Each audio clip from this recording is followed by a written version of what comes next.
আমরা তো এসছি কানাডা থেকে, কিন্তু এটা আমার মাতৃভূমি, এখানকার টান তো ভোলাই যায় না। আর এই কক্সবাজার আরও আগে এসছি, যতবার দেখি শুধু দেশে আসলে অন্তত একবার চোখে না দেখলে মনেই হয় না যেন কি যেন অপূর্ণতা থেকে গেল। অতএব কক্সবাজারের সমুদ্র সৈকতের এই যে টান, এই যে এত সুন্দর সৌন্দর্য, সেটা ভাষায় প্রকাশ করা যায় না। আমি কানাডায় নায়াগ্রা ফলস দেখেছি, অনেক ভালো লেগেছে, কিন্তু বারবার শুধু আমাদের এই কক্সবাজারের কথা আমার অনেক বেশি মনে হয়েছে। আমাদের দেশের মতো এত সুন্দর সমুদ্র সৈকত পৃথিবীর আর কোথাও নাই। আমি কানাডা থাকি, কানাডান সিটিজেনশিপ।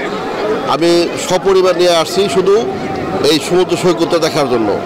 আমি বিগত আগেও 4-5 বার আসছি এবং এখান থেকে ঘুরে গেছি। এবং এখন বর্তমান যে অবস্থান, এখানকার সৈকতের যে চেহারা আগে থেকে অনেক চেঞ্জ হয়ে গেছে, অনেক ডিসিপ্লিনে চলে আসছে। অনেক আগে তো এরকম ডিসিপ্লিন ছিল না। এবং এখানকার বর্ডার গার্ড যারা আছে, মানে যারা সমুদ্র গার্ড আছে, এরা মোটামুটি তৎপরতা আছে। এবং হোটেলগুলো দেখলাম এবং আশেপাশের পরিবেশগুলো দেখলাম, খুব ভালো লাগলো আমার কাছে। এবং ফ্যামিলি নিয়ে আসার জন্য একটা সুন্দর একটা সুবর্ণ জায়গা হইতেছে কক্সবাজার। অত্যন্ত মানে আনন্দদায়ক এবং মানে যা ভাষায় বলা যায় না। কারণ আমি তো কানাডার আপনার ইয়েতে গেছি, আপনার আমাদের সবচেয়ে নাম করা হইতেছে আপনার ক্যালগেরিতে যে বিচ আছে ওটা গেছি। তারপরে হইতেছে যে আপনার টরন্টোতে যে পৃথিবীর সবচেয়ে যে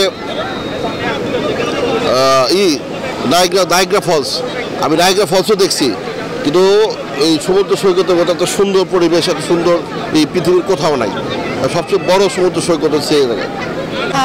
প্রথমে যখন একটু ঝামেলা হয়েছিল তখন এরকম আমরা এসেছিলাম, তখন এরকম মানে আনন্দ বা এত মানুষ দেখিনি। হ্যাঁ, তো আজকে আসার পর দেখলাম এখানে অনেক মানুষ, তো ভালোই লাগতেছে। আমরা তো আজকে সকালে আসার পর রুমে গেলাম, রুম থেকে রেডি হয়ে দেখলে এখানে চলে আসলাম। তো চিন্তা করছি দেখি কোথায় কোথায় যাওয়া যায়, সেটাই ভাবতেছি। আসলে বারবার আসা হয় এই জন্য যে আসলে কক্সবাজারটা অনেক বড় একটা সমুদ্র সৈকত, পৃথিবীর মধ্যে অন্যতম একটা সমুদ্র সৈকত। তো আসলে যখনই সুযোগ হয় তখনই আমরা এখানে ঘুরতে আসি। তো আসলে এই সময়টা কেন বেছে নেওয়া, আসলে জানেনি আমরা সবাই কোনো না কোনো ব্যস্ততার সাথে জড়িত। তো যে কারণে আসলে অন্য সময়গুলোর থেকে এই সময়টা আমাদের জন্য একটু ভালো হয়, বিশেষ করে নভেম্বর, ডিসেম্বর, জানুয়ারি।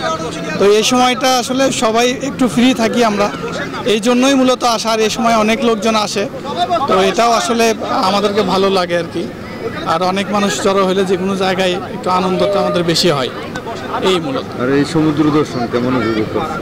সমুদ্র দর্শন বলতে আমরা আসলে গতকাল রাত্রে রওনা দিয়েছিলাম, আসতে আমাদের একটু লেট হয়েছে, রাস্তায় অনেক জ্যাম ছিল।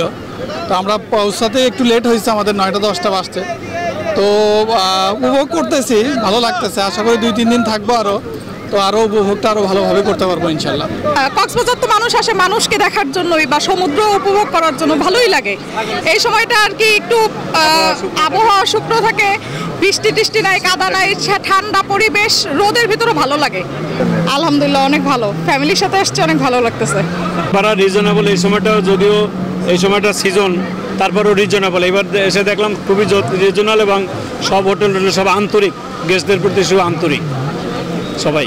না সদস্য আলহামদুলিল্লাহ অনেক ভালো। কক্সবাজার সুন্দর তো সারা বিশ্বের মধ্যে সেরা, এটার সাথে তো অন্য কোনো বিচের তুলনা হয় না। সাগরের তো সে ভালোই রূপ, আমরা যে রূপ দেখার জন্য আসি সেই উত্তাল তরঙ্গ আছে, সেই ঢেউ আছে, আমাদের অনেক মজা লাগে, অনেক এনজয় করি আমরা। এই নিয়ে সেকেন্ড টাইম এখানে আসা খুবই ভালো, মানে বারবার মন চাই যে এখানে আসি। মানে আমার মনে হয় এখানে যদি আমার বাসায় হতো আমি প্রত্যেকদিন এখানে আসতাম। খুবই ভালো, মানে এখানে আসলেই একটা মানে মানসিক শান্তি পাওয়া যায়, খুবই ভালো। মানে অনুভূতি, ফিলিংসটা খুবই ভালো, বলার বাহিরে। আগে যখন একবার আসছিলাম তখন মানুষটা একটু কম ছিল, কিন্তু এবার আসছি মানুষ অনেক বেশি। আর মানে সব কিছুই মানে বেশি একটু। আরও 4-5 বছর আগে আসছিলাম, এখন আবার আসছি, অনেক দূর থেকে আসছি, নেত্রকোনা থেকে আসছি এখানে।